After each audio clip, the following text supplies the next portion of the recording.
안녕하세요. 일본 미국 주식입니다. 셧다운 조기 종료 가능성이 시사되고 있습니다. 금리 인하 수혜주를 찾아봐야 될 것 같습니다. 다우는 1.12%, 나스닥은 1.37%, S&P 500도 1.07%, 러셀이 계속 많이 오르고 있습니다. 지금 금리 인하 수혜주들은 아무래도 금리에 취약한 러셀, 중소형주가 상승할 가능성들에 대해서 계속 언급하고 있습니다. 지역은행 문제로 금융섹터가 하락하는 듯 했지만 다시 반등을 보이고 있습니다. 그래서 아무런 문제 없이 지금 다시 지나가지 않겠나라고 현재 보고 있고요. 어제는 애플이 아이폰 17이 잘 팔린다는 소식과 함께 애플이 지금 상승세를 만들고 있습니다. 엔비디아는 약간 하락하였지만 또 AMD는 또 상승하는 모습을 보여주고 있습니다. 그래서 1, 2기업을 모두 가지고 있는 것이 상당히 중요해 보이고요. 팔란티어도 약간 하락하는 데 했지만 상승하고 하락하는 데 했지만 상승하고 약간 지금 박스권을 보여주고 있습니다. 오라클이 빠져가고 있는데요. 다시 오라클은 이렇게 빠졌을 때 다시 한 번 더 잡아갈 수 있는 기회가 될 것 같습니다. 실적 발표가 있는데요. 일단은 넷플릭스가 가장 중요한 실적 발표의 순위가 될 것 같습니다. 텍사스 인스트루먼트도 지금 실적 발표를 하고 여기에 따라서 주가의 방향은 살짝 바뀔 것 같습니다. 그리고 목요일 아침에 테슬라가 실적 발표를 합니다. 그래서 테슬라 실적 발표 보시고 대응하시면 좋겠고 저는 좋게 나오지 않을까라고 예상을 현재는 하고 있습니다. 인텔도 실적 발표를 앞두고 있습니다. 인텔의 실적 방향에 따라서 반도체 섹터도 어느 정도 움직일 수 있기 때문에 관심 갖고 지켜보셔야 될 것 같습니다. 캐비넷 백악관 국가경제위원장이 미 정부 셧다운이 이번 주 종료 가능성이 높다라고 얘기를 하고 있습니다. 그러면서 지난 주말 전국에서 열린 반트럼프 시 이후 중도 성향 민주위원들이 정부 재개를 지지하는 방향으로 움직일 것이라고 분석을 하면서 앞으로 셧다운이 그렇게 오래 가진 않을 것 같다라고 보고 있습니다. 그래서 리스크는 어느 정도 해결돼 가는 것 같다라고 현재는 보여지고 있고요. 금리 인하에 대한 기대감도 올라가고 있다라고 현재 보여지고 있습니다. 10월 29일에 금리 인하의 가능성은 99%가 나오고 있습니다. 파월도 어느 정도 비둘기적인 발언들을 해주고 있기 때문에 금리 인하 가능성은 충분히 높아지고 있고 12월 달에도 이렇게 한 번 더 내릴 가능성들, 금리 인하에 대한 기대감들이 계속 높아지고 있습니다. 여기에 핵심은 이제 근원 소비자 물가 지수가 어떻게 나오느냐에 따라서 앞으로의 방향을 바뀔 것 같고요. 예상치만큼만 나와준다 그러면 아무런 문제 없이 금리 인하의 방향은 결정될 것 같습니다. 하지만 여기가 3.3이 나온다든지 3.3이 나온다 이렇게 되면 문제가 될 수 있기 때문에 금요일날 데이터를 보시고 여러분들 어느 정도 판단을 해보셔도 좋을 것 같습니다. 엔비디아는 0.32% 하락하였고 AMD는 3.21% 상승하였습니다. 엔비디아 주가 하락은 오픈AI가 컴퓨팅 파워 확충을 위해 약 1조 달러를 약속했으나 자금 부족으로 계획 달성이 어려울 것이라는 얘기가 확산되면서 AI 버블론이 다시 고개를 들었습니다. 하지만 AMD는 최근 오라클이 엔비디아가 아닌 AMD의 AI 전용 칩 5만 개를 구입할 거라는 소식에 힘입으면서 다시 AMD는 상승하고 있습니다. 엔비디아가 1위 기업이고 2위 기업이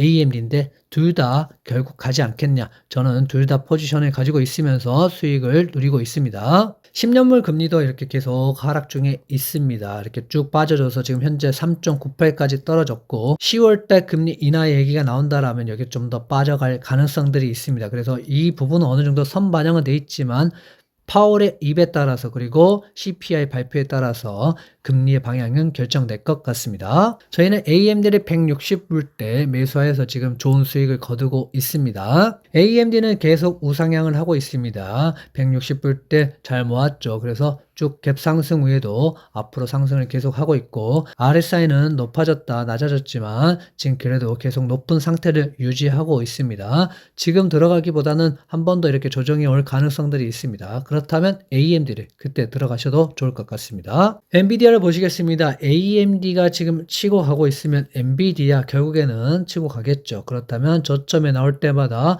분할로 매수하시는 전략 괜찮아 보입니다. 아까 보셨다시피 AMD는 RSI가 지금 70대를 위치해 있고 엔비디아는 50대밖에 되지 않습니다. 그래서 충분히 올라갈 가능성들 엔비디아 존재한다.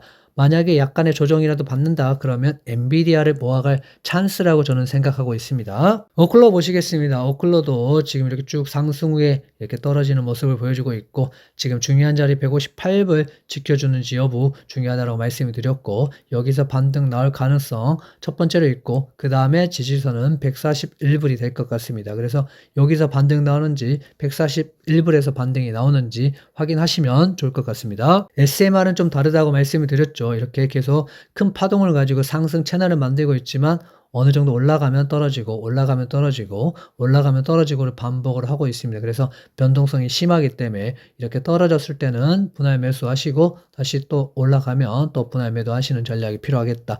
오클로와 SMR을 다루는 방법은 좀 다르다라고 계속 말씀드리고 있습니다. 로켓랩도 보시겠습니다. 지금 상당히 높은 구간에 있고 상당히 많이 올랐습니다. 그래서 약간 좀 떨어지면 분할 매수하시면 좋겠다. 61불이 그 첫 번째가 될 것 같고 58불 밑으로 떨어진다 그러면 분할 매수를 하시면 좋겠고 로켓넷 같은 경우는 테슬라가 상승하는 걸 보고 다시 여러분들이 매수에 임하시면 좋을 것 같습니다. 약간은 경쟁이 있기 때문에 테슬라가 상승하면 로켓넷이 안 갈 때도 있습니다. 물론 둘 다 상승할 때도 있지만 두 개의 방향성을 여러분들이 보시고 결정을 하셔도 좋을 것 같습니다. 아이온큐 보시겠습니다. 아이온큐가 지금 이렇게 쭉 상승했다가 다시 상승 후에 빠지고 있습니다. 그래서 좋은 모습은 아니지만 결국에는 RSI가 43까지 많이 내려왔습니다. 그래서 60불 때 한번 보시면 좋겠고 이제는 56불 때 지지하고 올라오는지 체크하시고 들어가시면 좋을 것 같습니다. 그래서 이런 부분에서는 반등하는지 확인을 꼭 하셔야 되고 지금은 풀이장이나 본장에 살짝 올려놓고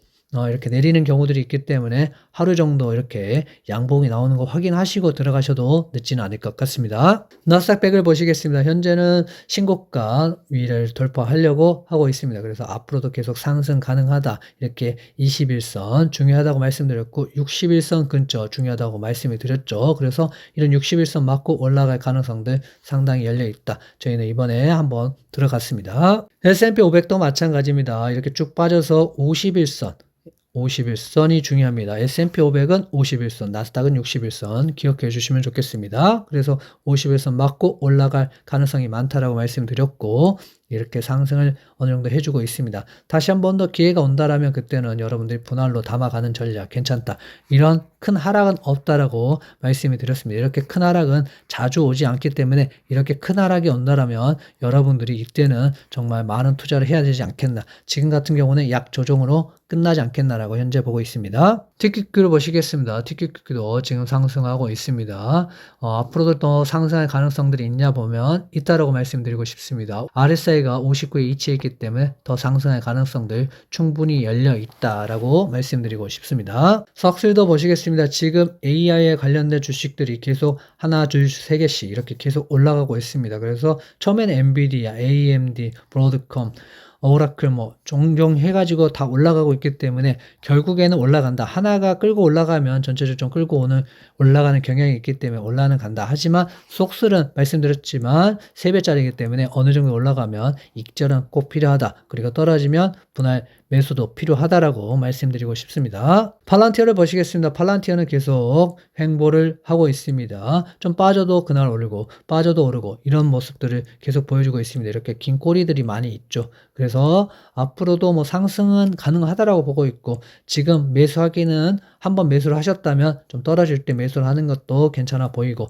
지금 당장 없는 분들은 조금 떨어질 때를 기대해 보시는 것도 괜찮을 것 같습니다. 떨어지면 다시 가는 게 팔란티어라고 생각하고 있습니다. 후드 보시겠습니다. 후드도 지금 비트코인 자체들이 좀 빠지면서 전체적으로 좀 빠졌는데 다시 반등하는 모습을 보여주고 있습니다. 그래서 후드도 지금 들어가는 것도 나쁘진 않겠다라고 현재 보여주고 있습니다. 대신에 이제 분할로 들어가야 되겠죠. 비트코인 보시겠습니다. 비트코인 쭉 빠졌다가 다시 반등을 했는데 원하는 지점은 113K 정도까지는 와줘야지 진정한 반등이라고 볼 수 있겠고요. 아직은 그냥 약간의 반등으로 끝나지 않았나라고 현재 보고 있습니다. 앞으로 상승 가능하냐 말씀드리자면 상승은 가능하다. 하지만 이런 엄청난 변동성을 견뎌야 되는 게 비트코인이고 비트코인 같이 이렇게 변동성이 심한 종목들은 결국에는 세력들이 움직이고 있다라고 보시면서 내가 혼자 잘해서 되는 부분이 아니라 저점에 오면 매수하고 올라오면 매도하고 이런 전략도 필요하지 않겠나.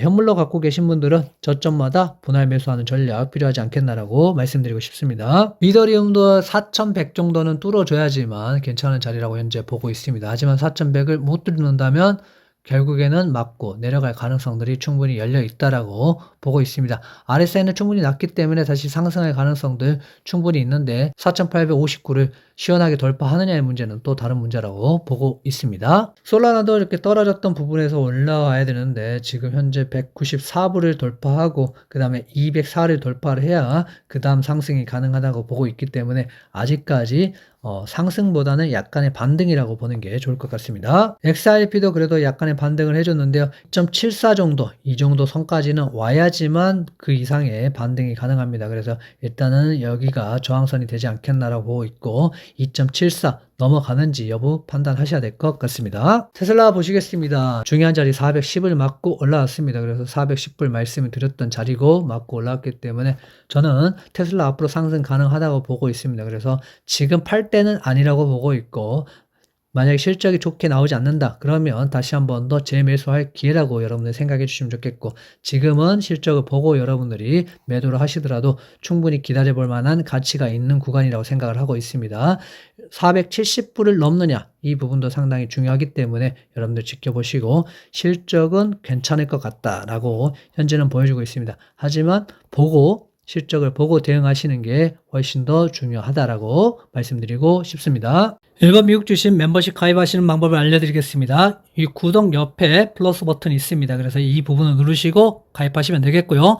탑 시크릿 방에 들어오시면 카톡 플러스 텔레그램을 여러분들에게 제공을 하고 있습니다. 카톡에서 여러분들 소통하시고 텔레그램에서 의견 받아보시면 충분히 여러분들 좋은 성과를 거두실 수 있을 것 같습니다. 카톡에는 정말 많은 고수들이 있기 때문에 여러분들이 인사이트를 받아보기 상당히 좋겠다. 그리고 소통하시면서 여러분들의 의견도 개진해 보시고 그러면서 더욱더 실력을 발전시킬 수 있을 것 같습니다.